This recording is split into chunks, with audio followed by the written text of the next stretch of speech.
the central. Sorry about that. All right, let me start over. Before we begin today's event, we would like to acknowledge that we are located in Mi'kmaq, the central and unceded territory of the Mi'kmaq. We encourage you to reflect on where you are located and the relationship with the ancestral land and its traditional peoples. And unceded means that the land was not given up voluntarily. So I'm gonna move in right into the presentation. So today we'll be talking about networking one-on-one. And as you heard, we're from the Halifax Partnership. And let's take it away, Nishka. Okay, so who are we? What is Halifax Partnership? So we're a public-private funded organization, and we're basically the economic development organization of Halifax. And we have multiple programs in the organization, obviously to help boost the economy. And one of our programs is the Connector program. Okay, the Connector program is an the award-winning Connector program was created in Halifax and launched in 2009. It has been replicated in 36 other locations across Canada, as well as internationally in the US, Sweden, and Switzerland under the banner of National Connector Program. The Connector program matches new residents as well as local and international graduates in Halifax with established business people and community leaders. RBC is the presenting sponsor of the Halifax Connector program.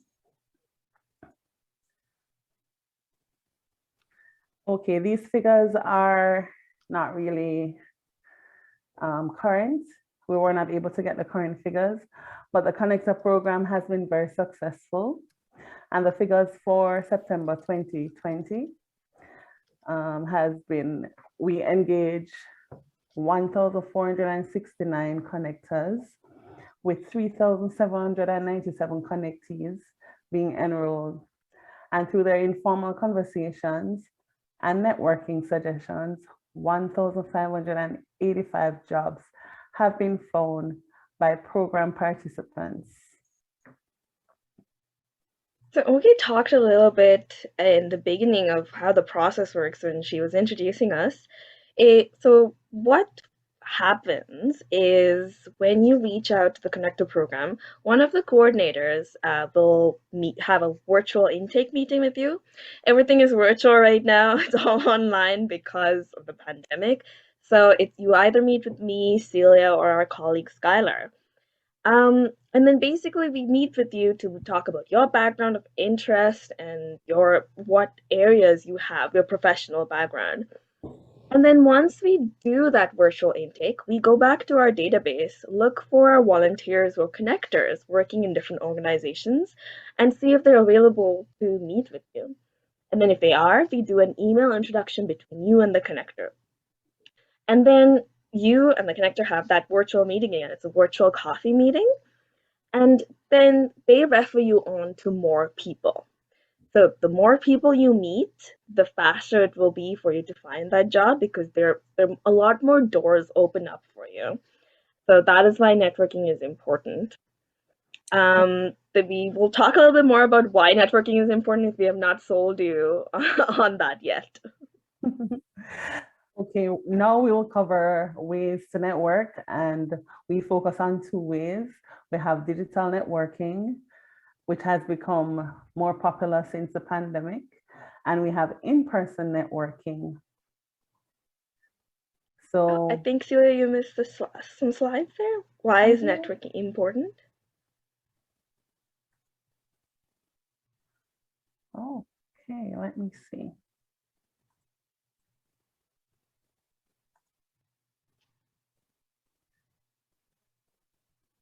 Oh, I think I skipped a slide. Yes, sorry about that, guys. So why is network important? Okay, it helps us discover opportunities, upcoming short-term projects, volunteer opportunities, conferences, workshops, etc. And it taps into the hidden job market. A significant number of jobs are never posted, but rather filled through people leveraging their personal networks. And this is one of the pluses for the Connector program, where because we have paired our connectees with connectors, and we suggest that before the end of each meeting, each connector gives the connectee 3 referrals to call and meet with. So they build out their network, and the more people they meet, the more visible they become on the radar for the hidden job market. So this is the way a lot of them get jobs. And the third way is to grow your professional network, because recruiters typically spend about 10 seconds browsing your resume, and having a connection at a given company can help you move your resume from your resume to the interview straight, right away. So I'll tell you a little bit about my own story on how I got my job with Halifax Partnership. My background is psychology, so when I was a university student, I didn't think networking was important. I thought that was what business students did. And I heard about a networking event put on by Halifax Partnership. Honestly, it was free and they had food, free food. That was one of the main reasons I went to the event. But then since I was at the event already, I was thinking, might as well push myself to meet a few people, give my pitch. And I did meet, I think, 3 to 4 people from Halifax uh, Partnership. No one was really hiring at that time, but we still connected on LinkedIn. They still remembered me because I was posting and liking and commenting on things on LinkedIn. And then fast forward a few months, one of the people I did meet there, Nathan, reached out to me saying, "Hey, there is a position available for you. Are you interested in applying?" And this was the time that I was really into my job search. So this was perfect. I applied, did an interview, and I got the job. So that's just one of the many ways of networking, and you never know where where that opportunity is going to come from. So even pushing yourself to go to any networking events, and if there's any informal stuff that Celia will talk about in her story, definitely, keep networking in all throughout your life if you're looking for a job. Okay. There are some statistics. You want to share those statistics before my Yeah, story? Yeah. absolutely. So 64% people said in-person networking help them find a new job or advance in their career. 88% said networking directly or indirectly helped their careers. And 69% said that they found increased job opportunities as a result of networking. So there you go. The Yeah. stats on it. Yes, it speaks for itself. So how my story goes now, my networking story. When I came to Canada, I was ecstatic, and I finally got here, and then the thoughts ran through my mind, how do I remain in Canada? So I went to the BEST conference, which is put on in partnership with all the universities and colleges, EduNova and Halifax Partnership. And when I went, I was blown away that you have a whole set of organizations and people who want you to stay in Canada, and therefore international students staying. So I visited the first breakout room, and it was about LinkedIn and how to make your LinkedIn more marketable and professional. And my current manager was the speaker, Nathan. And I was very interactive. And at the end of the breakout session, I went to him and say, that was a good session. And I said, can I take a selfie with you so that you can remember me? Yes, so I did that to stand out. And I also visited the breakout room for study and stay. and I applied. I started to write my essay right away because that's one of the requirements, and I got in. And 1 year later, I'm working in Walmart as a cashier. And who comes through my cash? It's Nathan. So I'm like, I remember you. You're that LinkedIn guy from the Best Conference. And he said, yeah, you're that girl that took the selfie. And I'm like, yes, that's me. And I told him I got into Study and Stay, and they were currently picking mentors. So he told me that he was a part of the mentorship program, and he reached out to Aris, who is one of the EduNova's leaders for the mentorship, and they paired us. And he has been so phenomenal. Like, he has been sending job postings that he sees. And even after I graduated, he continued sending postings until there became a vacancy on his team.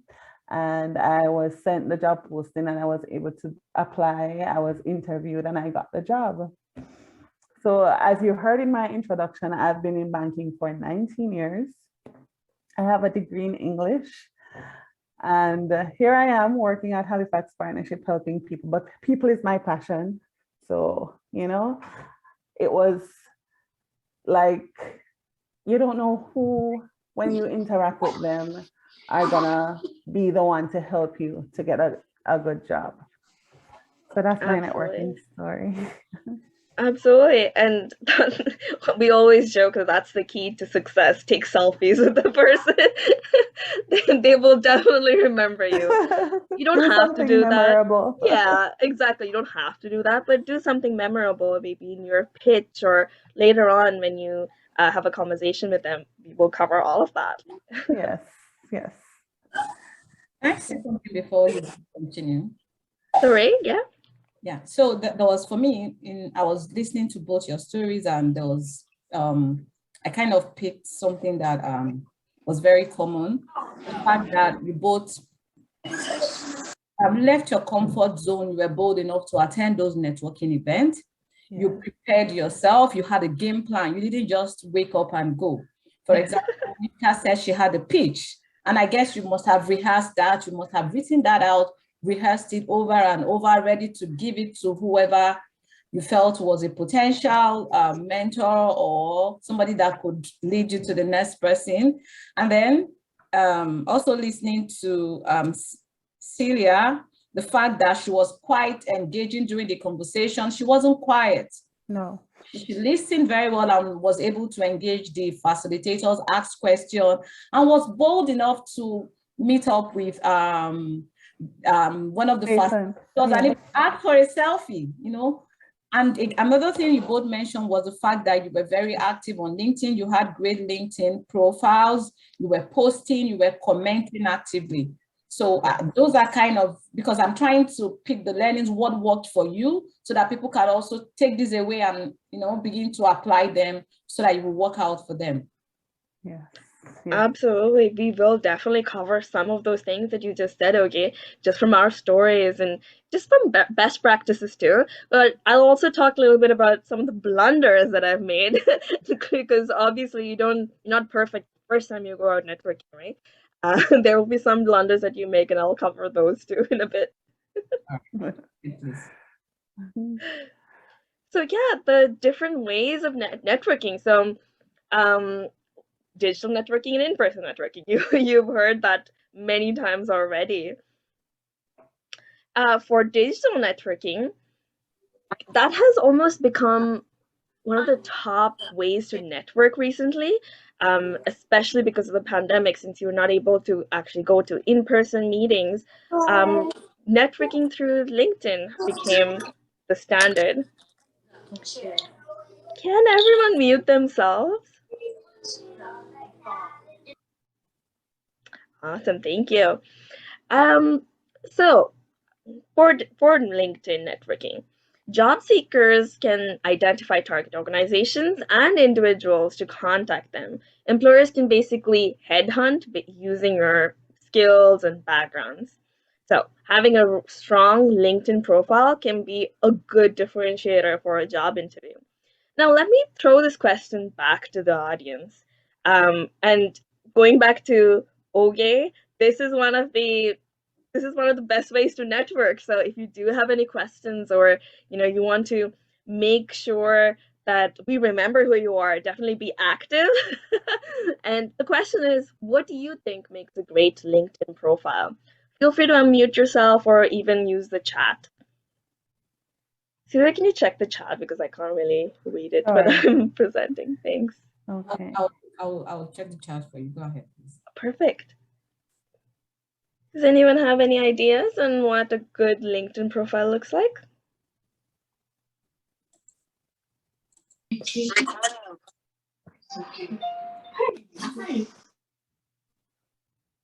Can I try? Yeah. At least it has a professional headshot. Absolutely. You don't want selfies here. No. And that's actually my next slide to talk about professional headshots. Yes, it is very important to keep in mind that employers, business leaders, recruiters, etc., will be seeing this photo when they view your profile.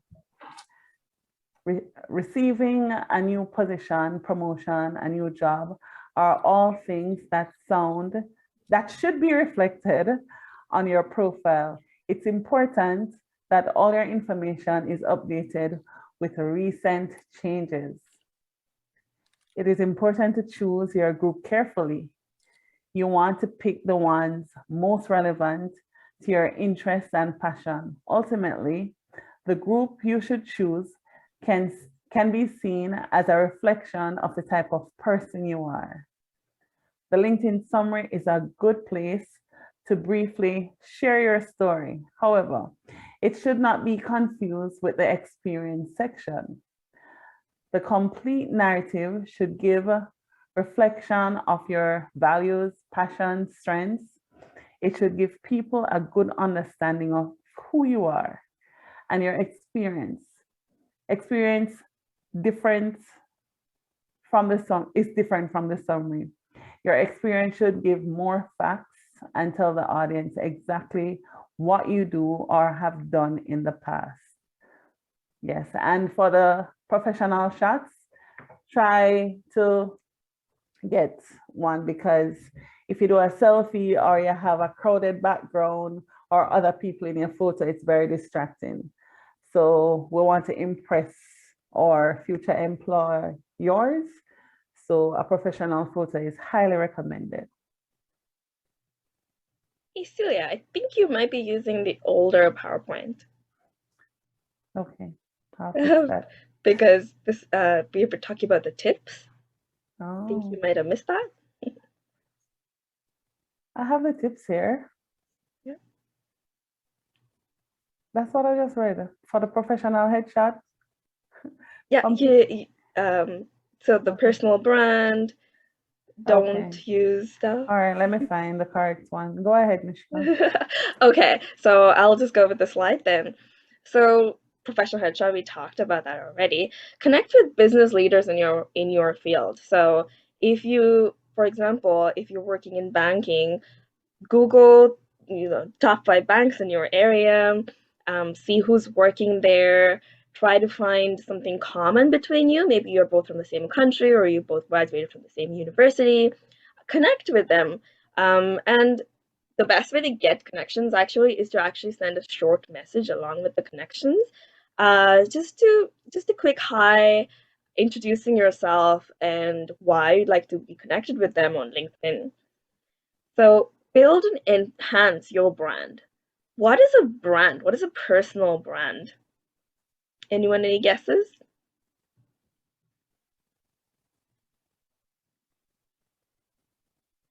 I can be silent all day, guys, until somebody answers. I don't want to answer again. Somebody please, what's personal brand? I think there's a value in just putting down a statement about who you are and maybe a little bit of your background. Again, putting something in that's not just your resume. Yeah, absolutely. That's exactly it. To show who you are as a person, by keeping your audience in mind. So you're basically networking by using LinkedIn, but you're also showing the type of person you are, your interests, and who you, all the things that you've done so far. You're absolutely right, Tim. And the don'ts for LinkedIn. Okay, I can do that. Okay, perfect. Great. Okay, so I'll highlight, as Nishka was about to say, the don'ts. Don't discuss politics, religion, or potentially divisive topics. You don't want to be viewed in a negative or controversial light, so stay away from those. Don't use LinkedIn as a dating site. It will only reflect badly on you. There are so many other social networks to do that on. Keep it professional, because you never know who is looking at your profile. It could be a potential employer or somebody who wanted to employ you, but being that they've seen how you're using it, it may be a deterrent. Don't use LinkedIn like Facebook. This is your professional network, okay? Not personal. And the do's, do share and publish content regularly. So I went over that, Celia, so don't worry about it. Oh, Okay. awesome. So what do you do before the event? So we were talking about some things that we did in our own stories. One was I created a pitch for myself. Celia was being extremely engaged and made that goal to talk to people. So what you can do is first do some research. Know the event that you're going to, know what's going on within that industry, within the news, and even set some goals to say, maybe I'm going to meet these number of people. I'm going to talk to this representative from a certain company, or I'm going to make 3 genuine connections to follow up with. So setting up those goals and doing some research beforehand is definitely important. yes, and before you go, you want to dress to impress too. You want to be well dressed and, to make a very good impression. So planning and preparation. Nishka, you just did this slide, planning and preparation? Okay. Create a target list of companies and individuals. Okay, and individual opportunities. So as Nishka said, you research and you're gonna think of the people who are going to be at the event, and you're gonna know who you want to network with. Set a goal of the number of people to meet. So you know that the event will last like an hour or 2 hours. You wanna make sure that you speak to everybody that you plan to speak to, or most of them, before the night ends or before those individuals leave. Understand your personal selling point. As Niska had her elevator pitch, be prepared and get out of your comfort zone. Approach people and order business cards before you go, that you'll be able to give people your contact information and they won't easily forget you. We talked about dress to impress. Now, if you are going to a networking event, and these are the people that you're meeting for the first time, who do you think you personally would hire? What type of people who wearing which type of clothes would you usually hire? You can pick the people out the picture, describe what they're wearing.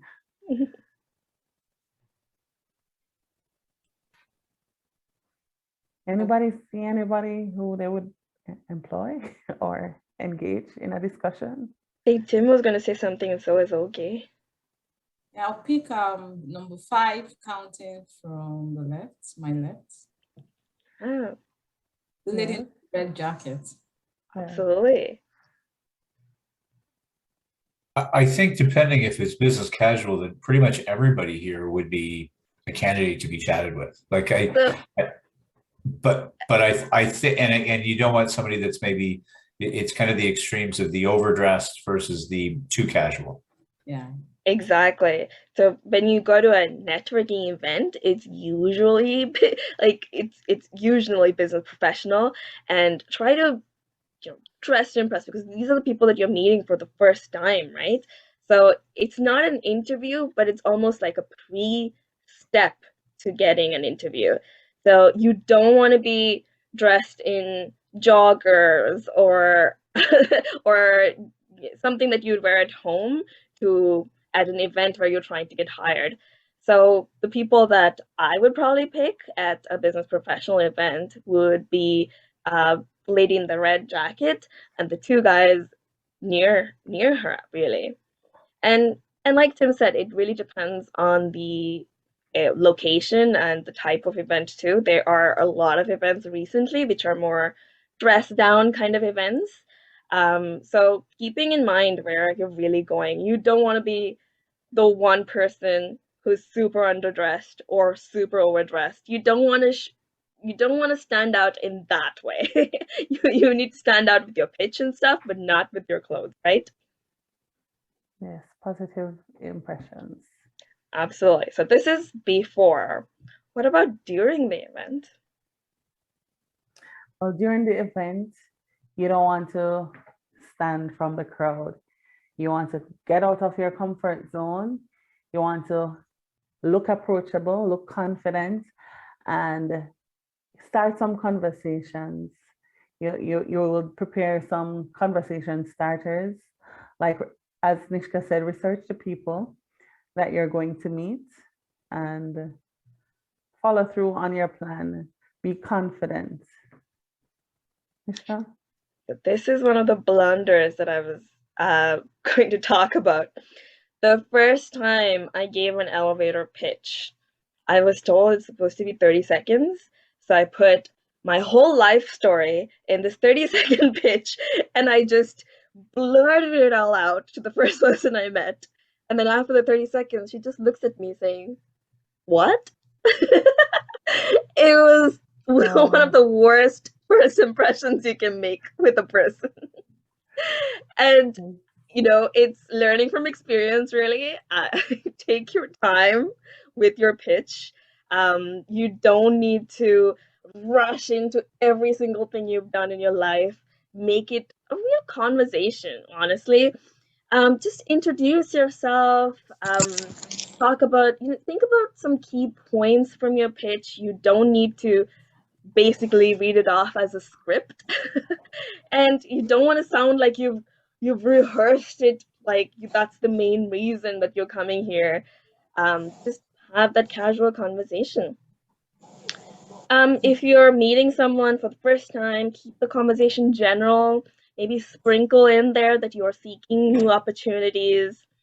Definitely avoid niche words and phrases because they might not be in the same professional background as you, so you don't want to be using industry-specific jargon.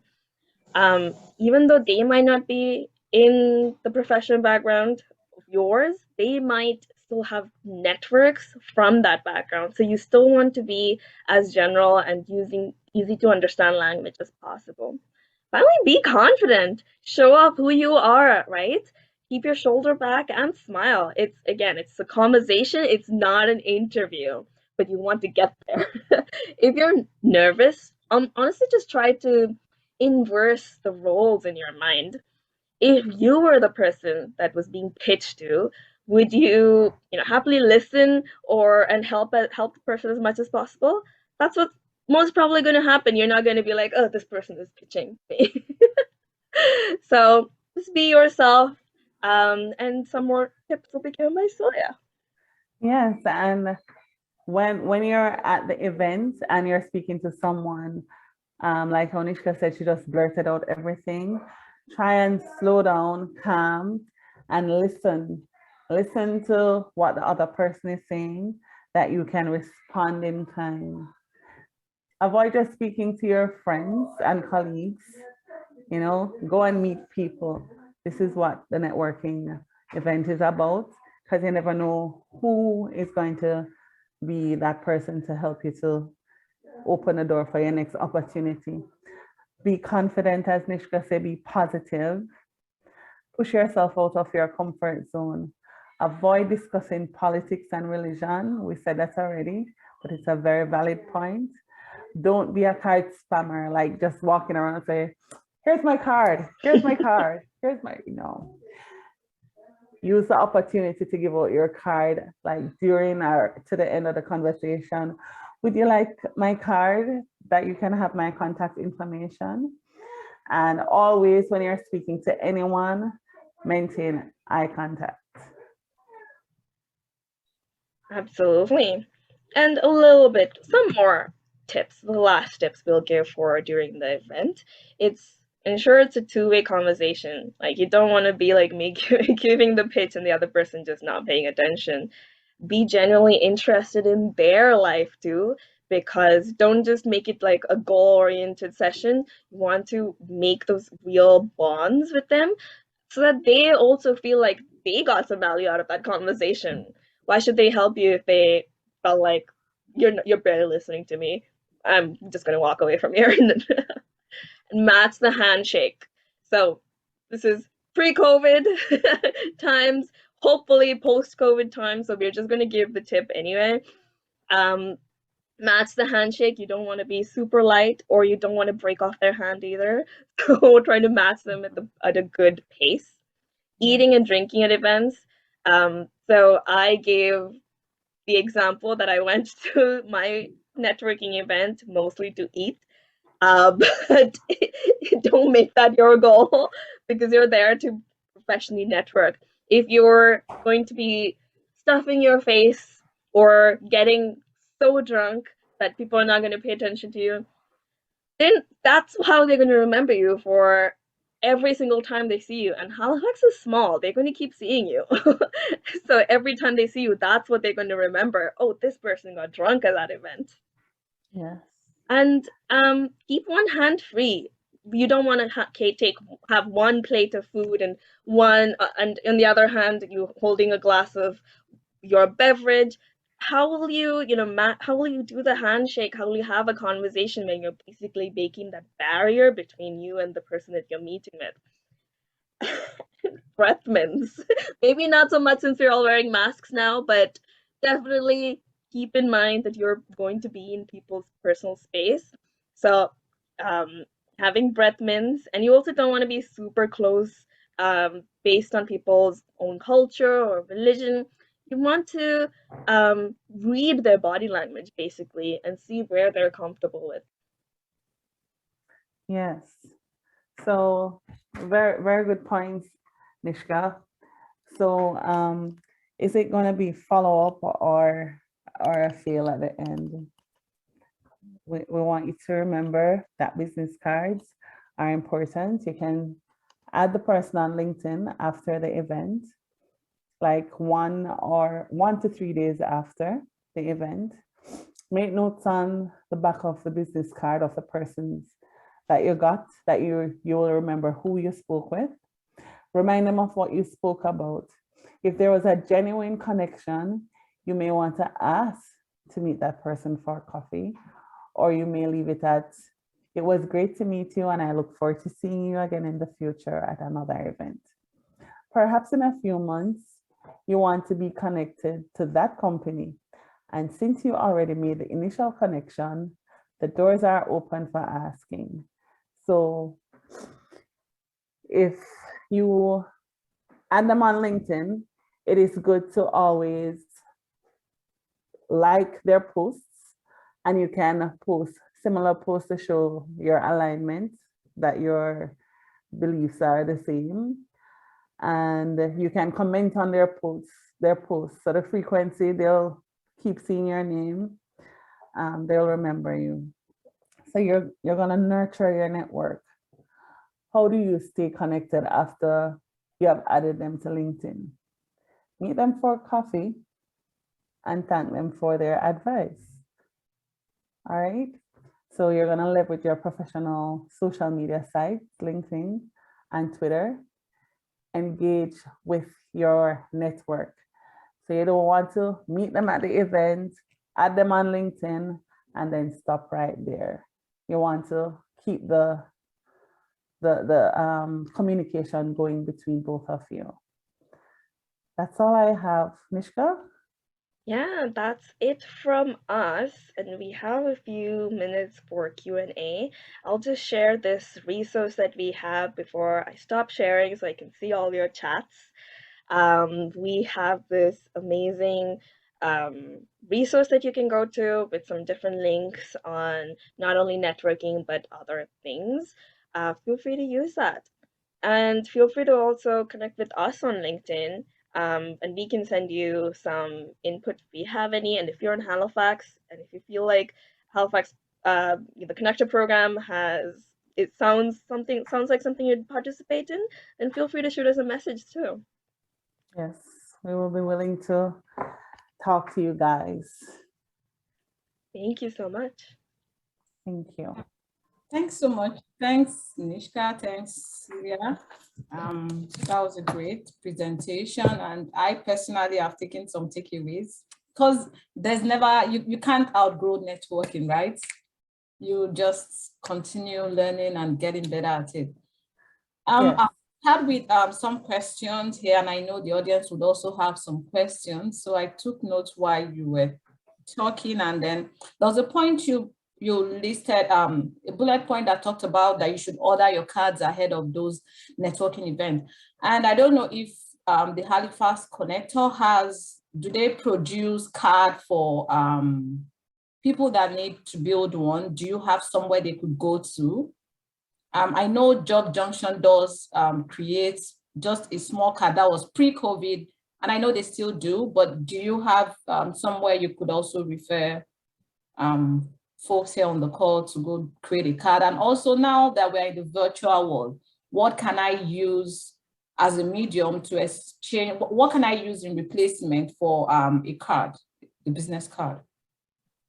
Unfortunately, we personally don't have a business card creation kind of part, but when I was a university student, I do know at SMU, and I'm sure other universities do the same, where you can go to their print center or their career services, and they would happily refer you to places that could make you that card. And the other places that we usually refer people to is Job Junction. If they can make professional, clean cards for you, then that's perfect.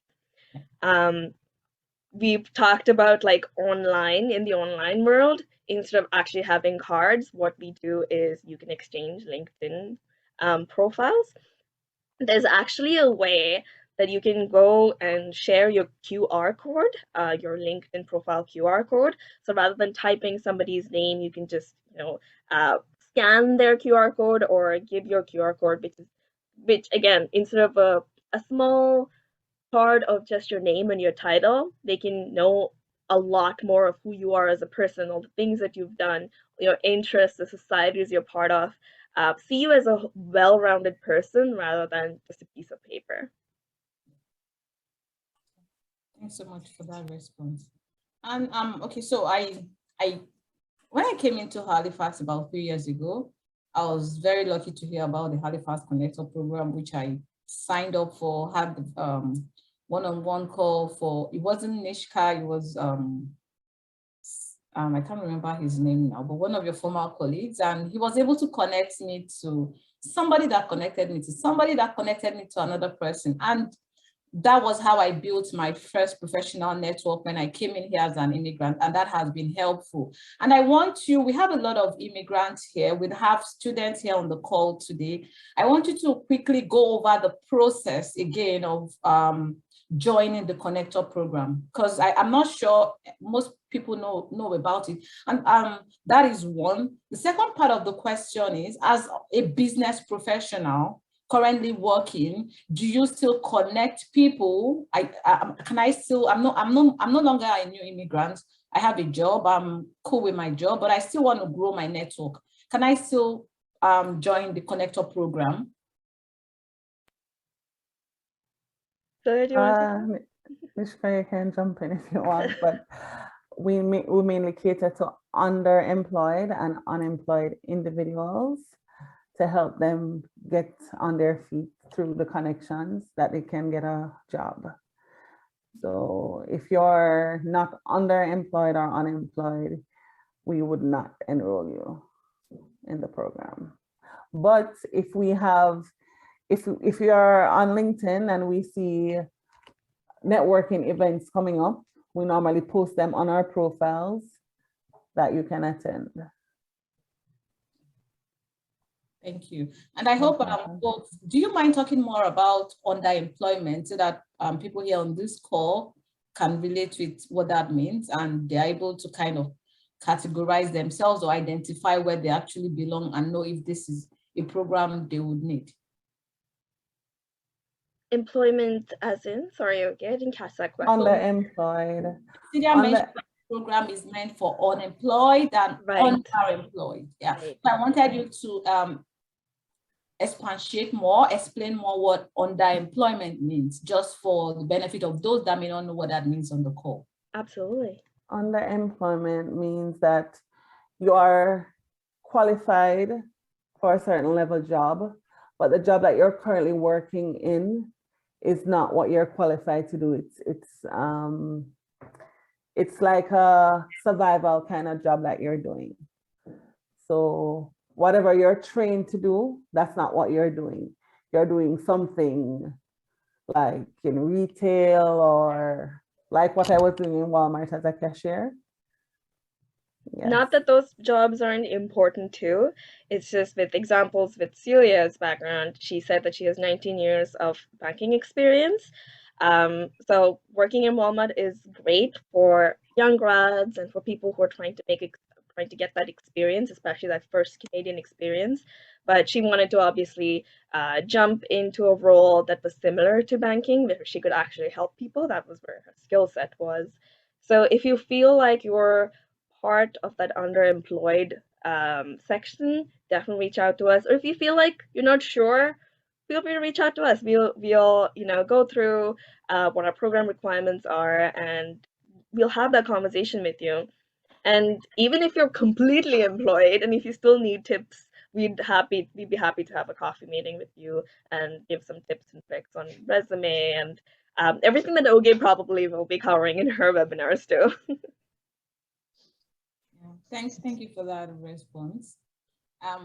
One more question from me before I go to the chat. So I'm an immigrant. I'm currently working maybe on a survival job or maybe my dream job, but I want to start my own business.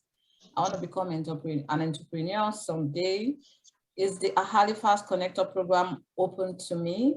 Can I reach out to the Connector program to connect me to people that are in my industry where I hope to start and grow a business? That really depends on what your job was before. So I would say it would depend on the situation. Feel free to reach out to us and we'd have that one-on-one conversation. And if we feel like you might not be the right fit for our program, there are other programs in Halifax Partnership that could help startups, or if it's a startup, or if you want to start a business. There are definitely a lot of things that we could help you or give you or send you to the right resource for that. Thank you for that response. Do we have any question in the chat? I actually see one here. Is it always advisable to add your contact details on your LinkedIn, most especially your email address? Why or why not? Do you have anything, Celia? Or do you want me to get it? It's okay, I can do whichever way. LinkedIn is your personal networking space. You don't want to put your personal information because not everybody on LinkedIn are on, like you have people on LinkedIn who are trying to date people.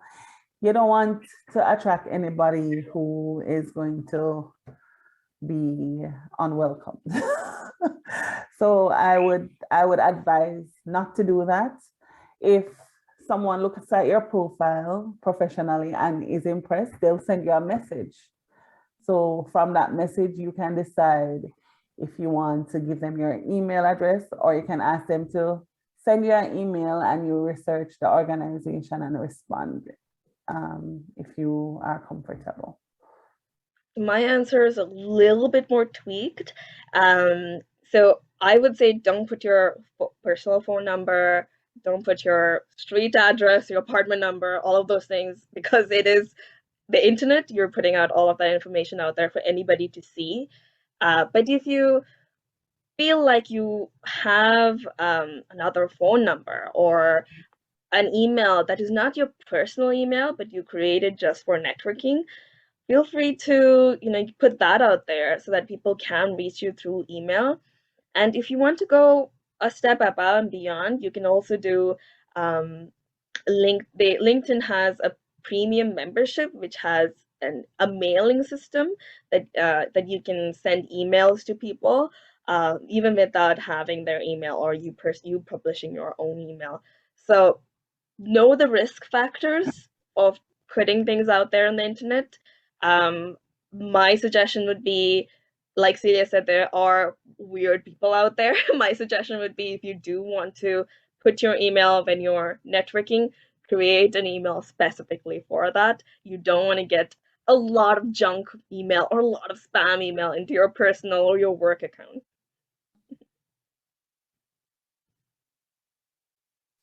Thank you. Tim, do you have any comments? Anything you want to chime in? Do you have any, just generally comment about networking and all for the audience? That was to me, Tim? Yeah, Tim. Oh, sure. Actually, a couple of points that I was actually at a networking event just the other day, and I did not bring hardly any business cards. I had like 3, and I went, oh, that was dumb. Actually, you mentioned, Nishka, that there's a QR code that I think you can create, and I did this. I went back. It actually is directly linked to your LinkedIn. So basically, if they scan your QR code, it brings up your LinkedIn profile, which is the best way to, as you folks have mentioned, professionally have someone reach out. And it's usually the best way they want to do this. They don't probably want, if they're doing it professionally, they want your LinkedIn profile would be what they want. The other thing I noticed was, again, and I said, I don't do these often. I was actually going for a different reason to the networking, but the one thing I was trying to really avoid, stay off your phone, because again, it looks like nobody really wants to interrupt you while you're on your phone. You could be doing something important and nobody wants to do that. But if you're hoping to be interrupted and have someone, hey, what's your story? Give me your elevator pitch. If your nose is in your phone, then they're not going to interrupt you. So that was another thing I picked up on. Thank you so much, Tim. Thanks for sharing. Well said, Tim. Yeah. Something just told me Tim had something very important to share with us. I needed to tap on him to share it before we end the webinar. And I wasn't wrong. So we have one more question here. How do the Halifax Connector program assist in connecting with a job that an individual trained for? I think, let me try to rephrase that question if I understand it. Like I mentioned when I was introducing our community, we have people that have worked long in the banking industry, different industry, but they come into Canada and they realize they can't really fit in to the role, the level they want to, and they want to change career. And some of them are taking trainings, paid trainings, personal trainings to pivot. So his question is, for example, I want to start a project management career. How can the Halifax Connector program help connect me to a practicing project manager that can help me land that job through the hidden job market, making referrals and all that? So we have a database of 600 volunteers that are in different industries at different levels. So whenever we have our meeting with our connectors, we view their resume, and from the meeting where we discuss what they're passionate about and where they'd like to be connected, we try to match them to one of these volunteers. Nishka, you want to go? Yeah, absolutely. And just wanted to reiterate that we're the connector program. So the first person you meet might not have that job that you're looking for. So if that is your expectation, then that might not be what you'd get. But again, the first person you meet will refer you to another person, will refer you to another person, will refer you to another person. And since Halifax is such a small community, you will know a lot of for example, if you're looking for a project management background, you'll meet a lot of project managers in Halifax. And if they're hiring, or if they know someone who's hiring, and if they are genuinely impressed with who you are, they are going to refer you to that person. So it's not as easy as meeting the first person you get a job. Sometimes it happens, but sometimes it's really based on luck and who you meet. Yes. And the more you connect, the more visible you become on the hidden job market. So as we said, when you have these discussions, put your best feet forward with your connector, express to them where you would like to be, and from connecting with different people, they will remember you to say, oh, I remember Celia, I was speaking to her the other day. I think she would match this job posting, and they forward it to you. Yeah. Something, when you were making that comment, something very important you said. So the first person you meet might not be the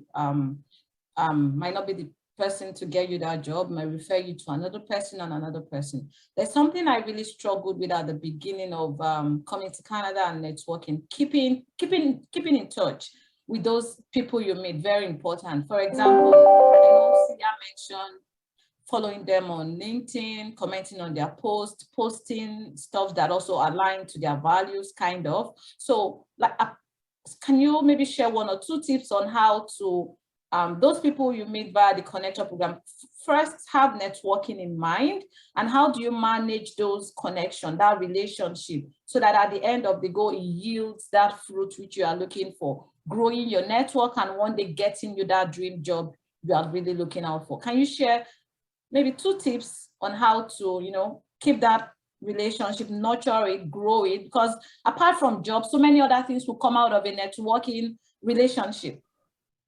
Okay, I'll go with before you finish. What I normally do, what all of us do is ask our connectees to give us a list, like about 10 companies that they are interested in working at.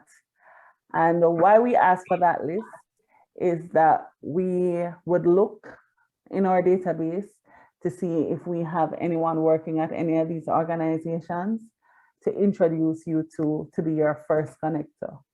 So you'll have a foot in to say, no, I've been researching this company and I think I will be aligned well working here. You can ask if they have any job postings in your area. If they don't, still put your best feet forward and sell all the things that you could do to help the company to be, better, or to continue being at the level that it is. Always put what you can do to improve the company.